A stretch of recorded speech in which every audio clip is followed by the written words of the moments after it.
हाँ सर, 32 ग्राम 200 मिली था। एक हार था, एक कानों के बुंदे थे, दो चीजें थी मेरी जो मैंने इसको रिपेयरिंग के लिए दी हुई थी, जो वो लेके चला गया। कोई ज्वेलर्स का लेके कारीगर था, उनके पास काम करता था, तो उनके साथ वो ठगी करके भाग गया। पानीपत में एक हैरान कर देने वाला मामला सामने आया, जहां पर पानीपत शहर के सुभाष बाजार इलाके में एक कारीगर द्वारा लाखों रुपए के सोने के जेवरात और नकदी लेकर रफू चक्कर होने का मामला सामने आया है। आरोपी कारीगर ने न केवल अपने मालिक को चपत लगाई बल्कि अन्य व्यापारियों से भी गहने ऐंठ लिए। थाना सिटी पुलिस ने मुख्य शिकायतकर्ता की शिकायत पर मामला दर्ज कर जांच शुरू कर दी है। कारीगर मोहिदुल मलिक नाम का लड़का था, जिसका घर यही बाजार के अंदर ही है। उसका खुद का अपना घर है, उसका सगा भाई है, वो बाजार के अंदर ही है, उसके मामा हैं, उसके मौसा हैं, सब बाजार के अंदर ही हैं, सब बाजार के अंदर ही काम करते हैं और काफी टाइम से मार्केट में है। तो मेरे पास भी सोने की रिपेयरिंग का काम करता था ऊपर। अब जैसे मैंने उसको सेट दिया था उसको रिपेयरिंग के लिए, वो आजकल करता था, 2 दिन में दूंगा, 4 दिन में दूंगा, ईद का सीजन है, थोड़ा सा टाइम लगेगा और मैं 2 दिन में करके दे दूंगा। अब मुझे लगा चलो शायद कर दे, ईद का काम है, सीजन होगा उसका। मैं 4-5 दिन के लिए घूमने के लिए चले गया 20 तारीख को उज्जैन। वो फिर 20 से 24 तक मैं बाहर था। उस बीच जब मैं आया तब मुझे पता चला कि वो लड़का यहाँ से सामान लेके जा चुका है, कहीं भाग गया वो। अब वो पता करा मार्केट में, सबसे पता करा, उसके रिश्तेदारों से, भाइयों से पता करा, तो सबने ये कहा कि जो हमें नहीं पता वो तो भाग गया यहाँ से, उनके पास किसी के पास भी नहीं है। आपको कितना लेके गया? कितनी ग्राम? मेरा सर 32 ग्राम 200 मिली था। एक हार था, एक कानों के बुंदे थे, दो चीजें थी मेरी जो मैंने इसको रिपेयरिंग के लिए दी हुई थी, जो वो लेके चला गया। आपके अलावा और भी कुछ लोगों को? हाँ, मेरे पास कुछ लोग आए हैं, सबकी क्वेरी आई है कि जी हमने भी सामान दिया होगा उसे बनने के लिए, हमारा भी लेके चला गया है। अब किस किस का कितना है वो उनको पता है। कितने टाइम से आपका व्यवहार था उसके साथ?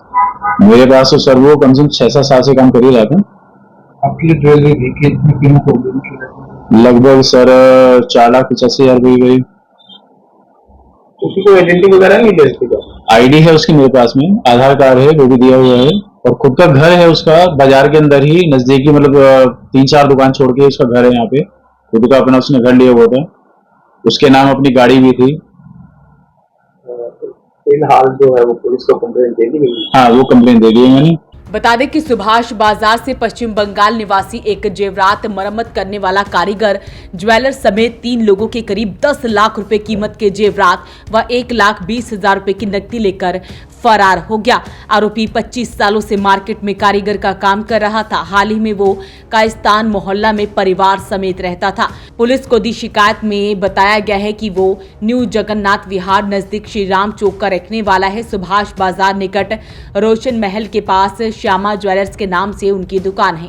दुकान के ऊपर कमरे में सोने के जेवरात की मरम्मत के लिए पश्चिम बंगाल के उगली जिला के गांव मीरपुर निवासी मोईदुल मोलिक को कारीगर के तौर पर रखा हुआ था। कारीगर को उसने एक सोने का हार, एक जोड़ी बूंदे रिपेयरिंग के लिए दिए थे। जेवरातों की कीमत 4.85 लाख है। वर्मा के मुताबिक कारीगर उसे जेवरात मरम्मत के नाम पर टालता रहा। 20 से 24 मार्च तक वो उज्जैन घूमने के लिए चला गया। वापस आने पर पता चला कि कारीगर सोने के जेवरात लेकर कमरे पर ताला लगाकर फरार हो गया। शहर के इलाके में ऐसी घटना सामने आई है और कोई ज्वेलर्स का लेके कारीगर था, उनके पास काम करता था, तो उनके साथ वो ठगी करके भाग गया। तो इस विषय में FIR सिटी थाने में दर्ज कर ली, इन्वेस्टिगेशन कर रही है, उम्मीद है कि उसको जल्दी पकड़ा। कितने कीमत का? क्योंकि ब्याह का नहीं जा सकता, अलग अलग है, किसी का 3 तोले, किसी का 2 तोले, इस तरीके से उसने कंप्लेंट की।